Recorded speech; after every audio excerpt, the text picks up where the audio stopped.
Right. If you are familiar, last month we presented in OpenMetadata's MCP server, what we're adding to version 1.8 and what that'll allow you to interact with LLMs and OpenMetadata.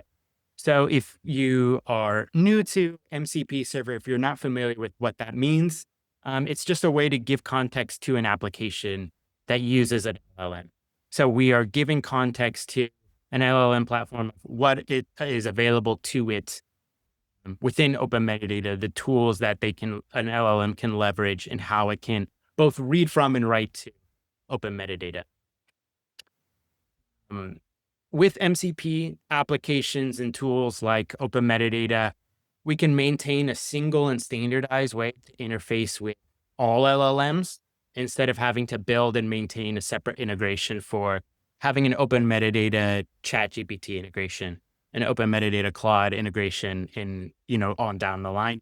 We can just build out one standardized way for open metadata to interface with an LLM and have that functionality available to them. We have a longer introduction to what LLMs are in last month's community meetup. I just pasted a link into our chat that is linking to a video that we had last month in this community meetup. So specifically for version 1.8.0 for MCP server, we have 11 tools that will be available. So through an LLM, you'll be able to search through your metadata and be able to find all the assets that you have connected to your open metadata instance. You'll be able to not only read from and search these assets, but write to them as well, and be able to create lineage between assets, create glossary terms, and things like that. You can see there's only 7 tools that I have in this screenshot, which doesn't match the 11 tools. So we're adding new tools all the time. I just refreshed this number this morning. There is no longer 7, but now 11 different ways, different endpoints that LLMs can leverage and manipulate your open metadata instance. We have videos coming. So there's a small amount of configuration to both your open metadata environment and your LLM environment to get these two to be able to talk to each other. It's very straightforward, and we'll be able to have some videos and some content that are walking you through the process. We'll have a new website up, some documentation and guides as well for, if you want to walk through in a docs format rather than a video format. We'll have a variety of different ways for you to set this up, get your first prompt running that is able to leverage open metadata in this MCP server. So providing a lot of different on-ramps into this functionality. I'm really excited to get it into the community's hands. I wanted to showcase a demo that I saw from the community. I think this is, we're seeing here a screenshot of the open metadata Slack. I think that there's a lot of things that people want to do with open metadata. This new MCP server is providing not just a new way to do things, in my opinion, by far the easiest way to do a variety of tasks. So this engineer has a number of different services within open metadata, specifically Redshift and Athena. And they have this ETL service, Glue, is preparing lineage between them. And if they're looking at just Redshift tables or just Athena tables, they get the lineage that they want to see. But Glue kind of is going from one service to another, this cross-service lineage, and open metadata isn't automatically identifying that. So they want a way to go and edit this data lineage to be able to show from Redshift, these tables are being prepared in Athena.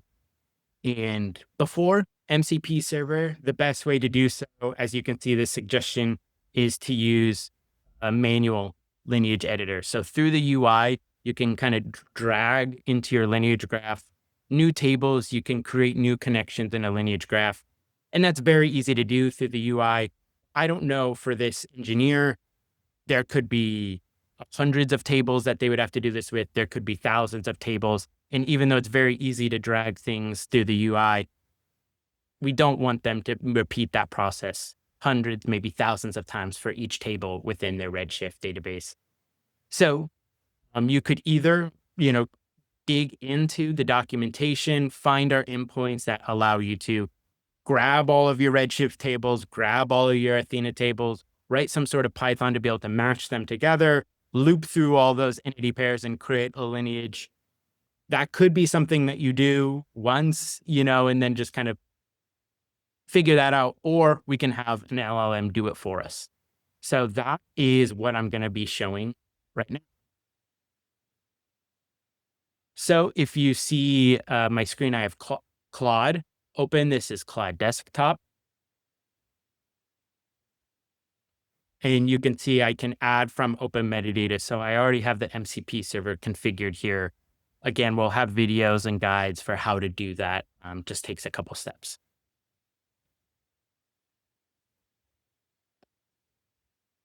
I wanted to add my prompt here. I just did a little bit of updates to the question that we saw come into the support. They were saying, I can't seem to get my cross-server lineage to work. I'm just kind of saying something similar, update my cross lineage in OpenMetadata. But I don't have Redshift in Athena. I'll show you what my environment is working with. I have Snowflake here, a number of different tables in banking account, Snowflake database, and you can see that lineage here. I have this credit card table here in Snowflake, but I also have the same table in Databricks, right? So you can see maybe I'm using some sort of ETL provider to push this credit card table from Snowflake to Databricks. It's not showing up in this lineage. So I can, as I mentioned, edit this lineage, drag in a table, find that credit card, and then just kind of create a point-to-point connection here. But then I'd be having to do that through the UI with every table, and that really doesn't scale. So I would just want to copy where I'm going to be creating this lineage from.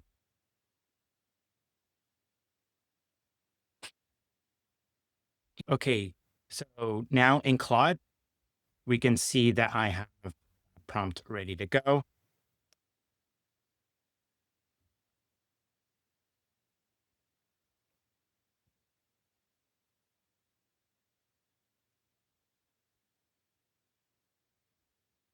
It will be searching. You can see these APIs that is not only finding the right API to send to OpenMetadata, but running those requests for me.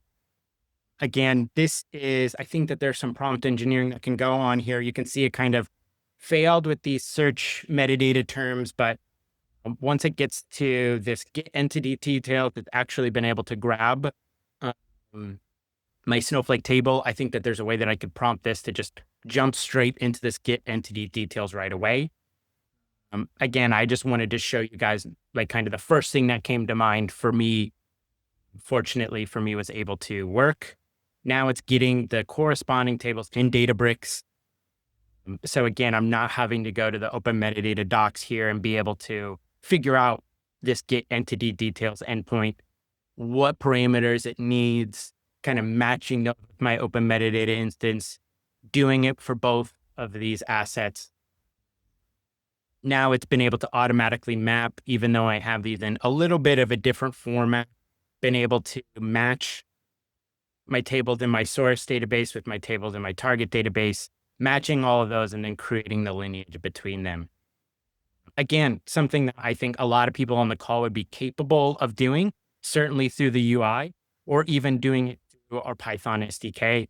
It's just a matter of whether or not you would want to, right? Versus writing one prompt, being able to have someone like Claude do the rest for me. So if I jump back into my OpenMetadata instance, I can refresh that lineage. And now that we see that, that cross that cross-service lineage is now updated. Snowflake is pointing to the Databricks table that I am, uh, moving it to. And it's not just for this credit card table. You can see I have 5 tables in this particular Snowflake database. If we go to another one, it's done it all for me for all of these tables. So just finding ways to do things quicker.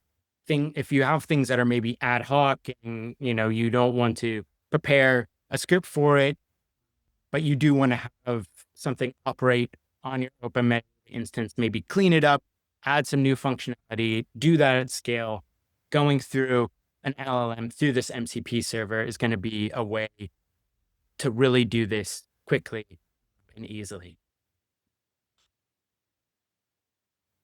And thanks to our community member that was able to ask this in the support channel, it immediately, came to my desktop as something that was kind of flashing. This is something that would be by far the easiest with MCP Server. So thank you for that demo idea. Again, coming from our community. And that's really where I think the best ideas, that's where only way that I think that we're going to be able to uncover how actually powerful and easy this thing becomes is with you all. I wouldn't have ever thought to do that example and show this demonstration to you all today if it wouldn't have been for this thread and the support channel. So I really appreciate that.